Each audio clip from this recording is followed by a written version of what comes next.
በዘንድሮ ሰባተኛው ጠቅላላ ምርጫ የኢትዮጵያ ሕዝብ አሸናፊነቱን አረጋግጧል አለ ትብብር ለኢትዮጵያ አንድነት ፓርቲ። የትብብር ለኢትዮጵያ አንድነት ፓርቲ የምርጫ ጉዳዮች ኃላፊ ምርጫው ስንሻው ሕዝቡ ትልቅነቱን ፍላጎቱንና ሰላም ወዳድነቱን በምርጫ አረጋግጧል ብለዋል። አሸናፊው የኢትዮጵያ ሕዝብ ነው። መንግስት ይመጣል፣ መንግስት ይሄዳል። መንግስት ጎርፍ ነው፣ ይመጣል ይሄዳል። ዛሬ ኢትዮጵያ እድሎችም ፈተናዎችም ፊት ለፊቷ ተጋርጠውባታል።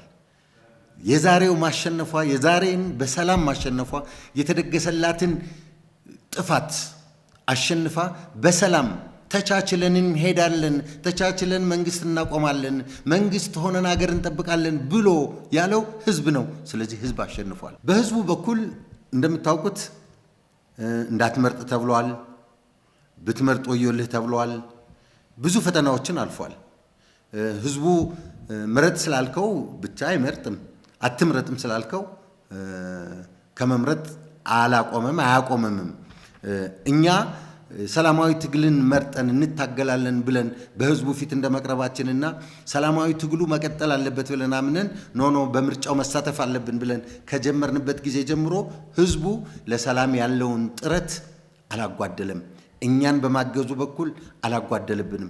ያቅሙን ሁሉ አድርጓል። የህዝቡን ትግስት፣ የህዝቡን ፍላጎት፣ የህዝቡን ትብብር፣ የህዝቡን ዕውቀትና ጉልበት ተጠቅመን ነውና በእውነት የኢትዮጵያ ህዝብ መከበር ያለበት መመስገን ያለበት ህዝብ ነው። ድካማችን ምን አልቀረም።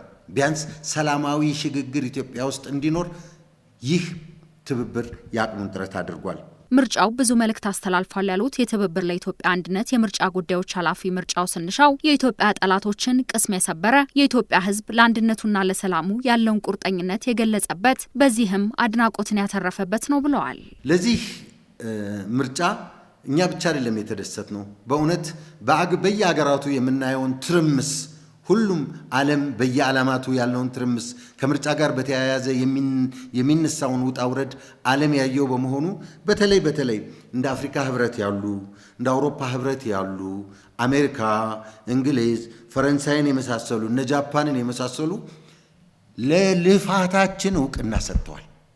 ለድካማችን ዕውቅና ሰጥተዋል። በሰላም የምንታገል ኃይሎች መሆናችንን ለዓለም አሳይተናል። በዚህ በእውነት በትብብሩ ዙሪያ የቆሙትን ወንድሞቼን እህቶቼን በሙሉ አመሰግናለሁ። ህዝቡም ስላሸነፈ ነው ዛሬ ሰላማችን የተጠበቀው እንጂ ምርጫውም እኮ በተሳካ ሁኔታ እንዳይካሄድ ከውጭም ከውስጥም ከፍ ያለ ጫና ነበረ። ግን ያንን ሰብረን ወጥተናል። እኛ የኢትዮጵያ ህዝብ ታላቅ ህዝብ ነው። የሚያደርገውንም የሚያውቅ ህዝብ ነው። አንተ ና ብለህ ስለጎተትከው የሚጎተት ህዝብ አይደለም። የሚጠቅመውን ያውቃል፣ የሚበልጥበትንም ያውቃል። ምርጫውን በድል ተወጥተናል። አለቀ። የምርጫው ጉዳይ ጠላቶቻችን እንዳሰቡልን አይደለም የሆነው። የኢትዮጵያ ህዝብ እንደፈለገው አድርጎ አልፎታል። ህዝቡ ፍላጎቱ ሰላም በመሆኑ ምክንያት ብቻ በሰላም ለማጠናቀቅ ሞክረናል። በሂደቱ የኢትዮጵያ ብሔራዊ ምርጫ ቦርድ፣ ሲቪክ ማህበራት፣ የጸጥታና በየደረጃው የሚገኙ የአስተዳደር አካላት ያሳዩት ቁርጠኝነት ታሪክ የማይረሳውና ከፍ ያለ ምስጋና የሚገባው ነው ብለዋል የትብብር ለኢትዮጵያ አንድነት የምርጫ ጉዳዮች ኃላፊ ምርጫው ስንሻው። እንደ ተቋም የምርጫ ቦርድ፣ የሲቪክ ማህበራት፣ የሰራዊቱ አባላት፣ የጸጥታው አባላት፣ የቀበሌው ሹሞቹ፣ የክልል ባለስልጣኖቹ፣ የወረዳና የዞን መሪዎቹ ሁሉም ይህ ምርጫ የተሳካ እንዲሆን በየአቅማቸው ላደረጉት ነገር አክብሮታለን። ከፍ ያለ አክብሮታችን ይድረሳቸው እላለሁ። ምርጫ ቦርድ ለኛ የከፈለውን መስዋዕትነት፣ ምርጫ ቦርድ የተወጣውን ኃላፊነት ለኢትዮጵያ ህዝብ በግልጽ መግለጽ ፈልጋለሁ፣ በግልጽ መናገር ፈልጋለሁ።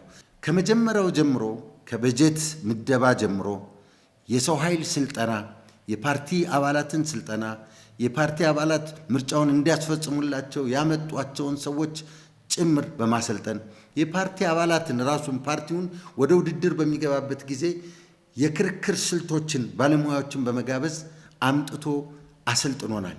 ለዛ ታላቅ ክብር አለኝ። በሁሉም አካባቢዎች በሁሉም የፖለቲካ ፓርቲዎች የተነሱ ቅሬታዎችን በመፍታቱ በኩል ያደረገልንን አስተዋጽኦ በቀላሉ አላየውም። ትልቅ አስተዋጽኦ ነው። ረድቶናል። በሎጂስቲክ እኛን በማገዝ ብቻ አይደለም ጉልበት፣ ዕውቀት፣ ገንዘባቸውን በእውነት ሰውተው ቅዳሜና እሁድ ሳይቀር የእኛን ጥያቄዎች የበርካታ ፖለቲካ ፓርቲዎችን የየቀበሌ ችግር ለመፍታት ከመጀመሪያው የውድድር ቀን ከመጀመሪያው የፉክክር የቅስቀሳ ስራ ጀምሮ እስካሁን እስከ ድምፅ አሰጣጥ ስነ ስርዓቱ ድረስ ምርጫ ቦርድ ያደረገልንን ነገር በእውነት ይሄ ነው አልልም።